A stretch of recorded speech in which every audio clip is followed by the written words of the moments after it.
হায় হায় রে! অবশেষে তো আমি নিজের রাইন্দা খাইয়া ফেলাইছি। এটা কোনো কথা? এই দুঃখ আমি কই রাখুম সেটাই তো বুঝতাছি না। হ্যালো গাইজ, আসসালামু আলাইকুম। কেমন আছেন সবাই? আশা করতেছি সবাই ভালো আছেন। আর এইদিকে আজকে আমরা একটা টুনা ফিশ নিয়ে আনিছি।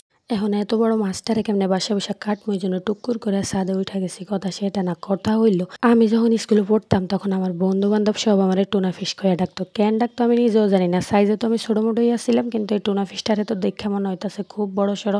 আমার মাইয়া তো রোদে বইসা দেখতাছে আর আমারে জিজ্ঞেস করতেছে, আম্মু এটা কি ফিশ? আমি কই এটা ফিশ না, এটা তোর আম্মা। যাই হোক, টুনা ফিশটার লগে কতক্ষণ মজা করতেছিলাম। এখন এটারে কোরবানি দেওয়া হইব, এটারে কাটিং কুটিং করা হইতাছে। এটার কানকগুলা ফালাইয়া দিছে আর এখন দুই পাশ ধইরা ছুরি দিয়া কি সুন্দর করে উঠাইতেছে। আচ্ছা, টুনা ফিশ কাটিং কে কে পারেন দেখেন তো? টুনা ফিশটা কিন্তু কাটিং করতে যাইয়া অবশেষে আমগো সে ছুরি ফালাইয়া বটি দিয়া কাটা ধরছে। কি আর করবো, এত বড় মাছটা কি আর হ্যান্ডেল করা যায়? এখন এই মাছটারে উপর থেকে দুই পাশ থেকে চামড়া সিলাইয়া তারপরে মাঝখান থেকে ফেড়ের দিকে কাইটটা, তারপর লেজের উপরে একটু কাইটটা নিতেছে। এরপরে এটারে একবারে টান দিয়া খালা লাইবে।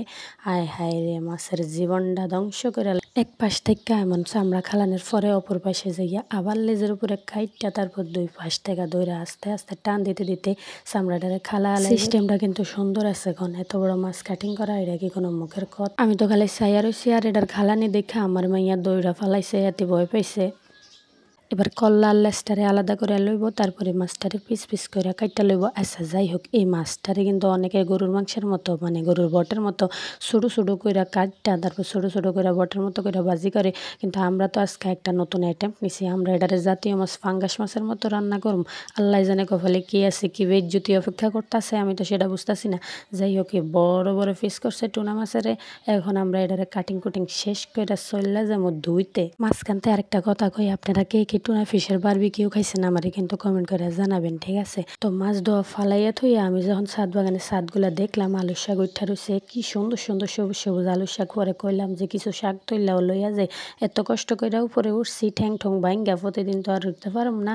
আজকে আসছি যখন আজকেই কইরা নিয়ে যাই। কথা হইছে অন্য একদিন আমনা করে ছাদ বাগানটা ঘুরে মুড়ে দেখামো।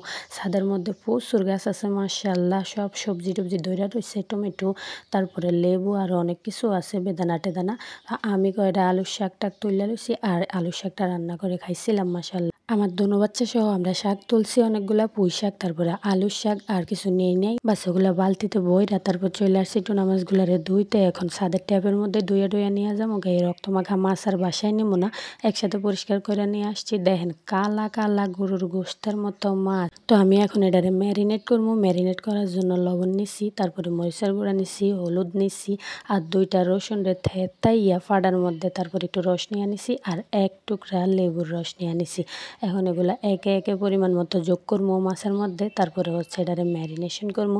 যত ভালো ম্যারিনেট করা হইব তত বড় মাছের ভিতরে ঢুকবে। বোঝো না, সামুদ্রিক মাছ একটু ঠিক মতো ম্যারিনেট না করলে ভিতরে তো আবার মশলাপাতি ঢুকবো না। আবার এটারে সবাই থেতাইয়া থুতাইয়া বারবিকিউ খায়। আর আমি তো মোটা ফিস করে লইছি, তাই ভাবলাম যে ভালো করে ম্যারিনেট করলে ভিতরে মশলাগুলো ঢুকবে, তাই সুন্দর মতো ম্যারিনেট করে নিতেছি। ওইটারে ম্যারিনেট করে আধা ঘন্টা রাখা দিছি, এর ভিতরে মশলাপাতি ঢুকুক। তারপরে সোজা চইলা যাবো চুলার দুয়ারে, তারপরে তেলের কড়াই বসাইয়া দিব।